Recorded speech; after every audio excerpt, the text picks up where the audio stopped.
பிதாவாகிய தேவனாலும் கர்த்தராகிய இயேசு கிறிஸ்துவினாலும் உங்களுக்கு கிருபையும் சமாதானமும் உண்டாவதாக. வேதத்திலிருந்து ஒரு வசனத்தை நான் வாசிக்கிறேன், கவனமாய் கேளுங்கள். அது 2 நாளாகமத்தின் புத்தகம் 15ஆம் அதிகாரம் 2வது வசனம். நீங்கள் கர்த்தரோடு இருந்தால் அவர் உங்களோடு இருப்பார் என்பதாக. இந்த வார்த்தையை ஆசா ராஜாவுக்கு எச்சரிக்கையாக சொல்லப்பட்டதாக இருக்கிறது.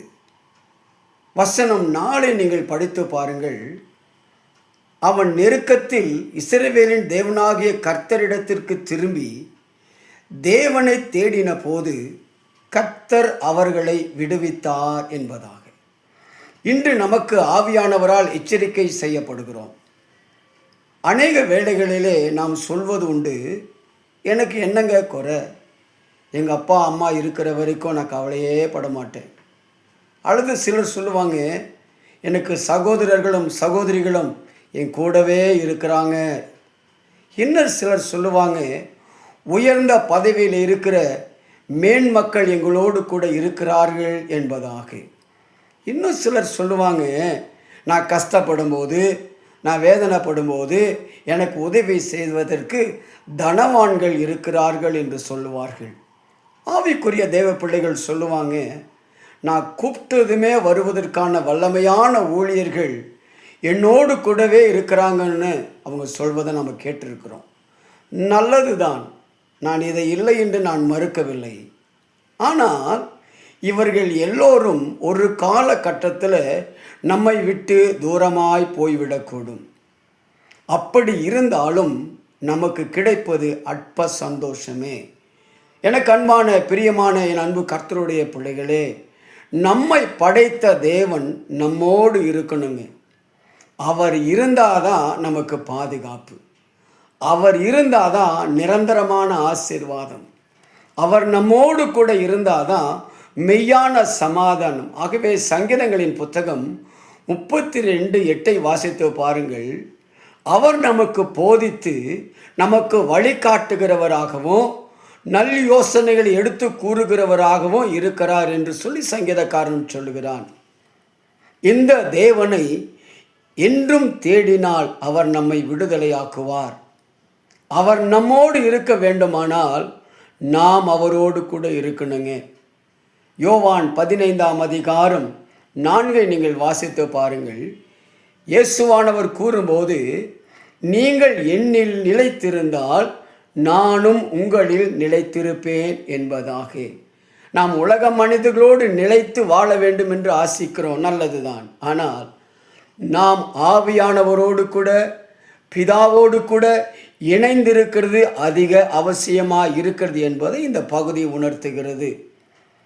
ஆண்டவரோடு இணைந்திருக்கும் போது தாங்க நாம் நல்ல கனிகளை கொடுக்க முடியும் என்று வேதம் சொல்லுகிறது. ஆகவே நாம் அவரில் நிலைத்திருப்போம், பரிசுத்தத்தில் நிலைத்திருப்போம், அவரை ஆராதிப்பதில், அவரை தொழுது கொள்வதில், அவரோடு கூட நடந்து போவதில், அவரோடு இணைந்து வாழ நம்மை அர்ப்பணிப்போம். நமது உத்தமத்தில் அவரோடு இணைந்திருப்போம். அவர் வருகை பரியந்தமும் அவரிலே நாம் நிலைத்திருக்கும்படி தேவன் நம்மை அழைத்திருக்கிறார். ஆராதிக்கிற தேவ ஜனங்களுக்கு சகலவற்றையும் அவர் நேர்த்தியாய் செய்வார். தேவன் நம்மோடு இருக்க வேண்டும் என்று சொன்னால் நாம் அவரோடு இருக்க வேண்டும் என்பது சத்தியமாக இருக்கிறது. ஆகவே இந்த காலை வேளையிலே யார் நம்மோடு கூட இருக்கிறாங்களோ இல்லைங்களாங்க, ஆண்டவர் நம்மோடு இருப்பதற்கு நம்முடைய உள்ள கதவுகளை திறந்து கொடுத்து அவரை நாம் ஆராதிக்கலாமே. அல்லேலூயா, உம்மை துதிக்கிறோம், உம்மை நாங்கள் துதிக்கிறோம். வறண்ட நிலத்தை செழிப்பாக்குகிறவரே, உம்மை நாங்கள் துதிக்கிறோம் ராஜா. நிர்மூலமானவைகளை கட்டுகிறவரே, உம்மை நாங்கள் துதிக்கிறோம் நல்ல தகப்பனே. எங்களோடு இருக்கிறேன் என்று சொன்னவரே, உமக்கு ஸ்தோத்திரம் ஸ்தோத்திரம் ஸ்தோத்திரம். ஒருவராய் பெரிய காரியங்களை செய்கிறவரே, உம்மை நாங்கள் துதிக்கிறோம் ராஜா. நன்றியோடு துதிக்கிறோம் அப்பா. கட்பாறையிலிருந்து நீரூற்றை புறப்பட செய்கிறவரே, உமக்கு நன்றி ஆண்டவரே, உமக்கு நன்றி ஆண்டவரே.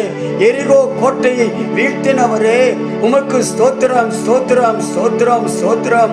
கடலை உலர்ந்த தரையை போல மாற்றினவரே, உமை நாங்கள் துதிக்கிறோம் ஆண்டவரே, உமை நாங்கள் ஸ்தோத்திரிக்கிறோம் ராஜா.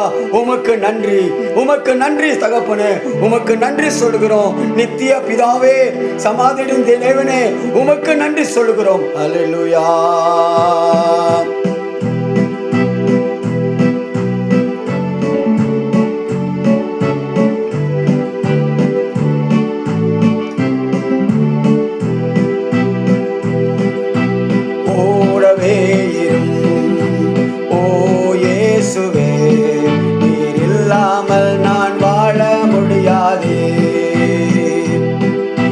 பக்கத்திலே இரும் ஓ இயேசுவே, நீர் இல்லாமல் நான் வாழ முடியாது. அர்ப்பணிப்போம். என் கூடவே இரும் ஓ இயேசுவே, நீர் இல்லாமல் நான் வாழ முடியாது.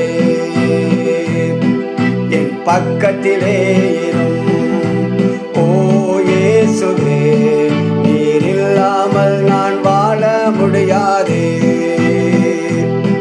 கண்ணீர் சிந்தும் நேரத்தில் எனக்கு தாயை போல நீங்க மாறினீங்கப்பா. நான் காயப்பட்ட நேரத்தில் தகப்பனி போல என்னோடு கூட இருந்தீங்க.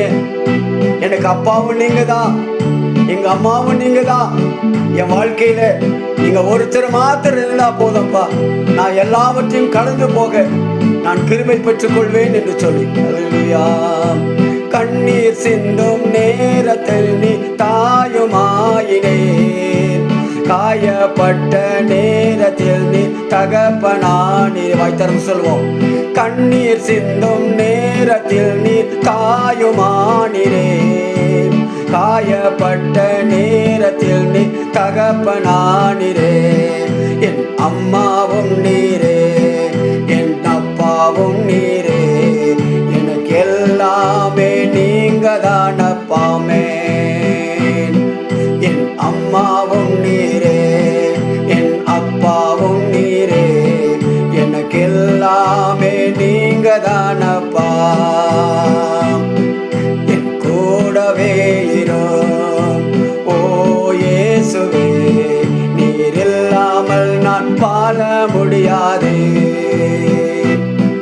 என் பக்கத்திலே இரும் ஓ இயேசுவே, நீர் இல்லாமல் நான் வாழ முடியாது. எங்கள் அதிகமாக நேசிக்கிற எங்கள் நல்ல அன்பின் பரலோகத்தின் தகப்பனே, நீங்க இல்லாம இந்த பூமியில ஒரு நாளும் எங்களால் வாழ முடியாது சுவாமி. உம்முடைய கரம் எங்களோடு கூட இருக்கட்டும் ஆண்டவரே, உம்முடைய அன்பு எங்களோடு கூட இருக்கட்டும். இந்த நாளுக்குரிய எல்லா ஒத்தாசைகளையும் நன்மைகளையும் என் ஆண்டவர் தருவீராக. ஒவ்வொரு நிமிடமும் உம்முடைய பிரசன்னத்தை நாங்கள் உணரும்படியாய் எங்களை அர்ப்பணிக்கிறோம் சுவாமி. உம்முடைய கரம் எங்களோடு கூட இருப்பதாக. தாயை போல தகப்பனை பொத்தேலத்தை தேற்றுகிற உடைய தெய்வ அன்பு எங்களோடு கூட இன்று வென்று சதா காலமும் தங்கி இருக்க வேண்டும் என்று சொல்லி இயேசுவின் நாமத்தினால் ஜெபிக்கிறேன் நல்ல ஜீவனுள்ள தகப்பனே. ஆமேன், ஆமேன், ஆமேன். கர்த்தர் உங்கள் யாவரையும் ஆசீர்வதிப்பாராக. ஆமேன்.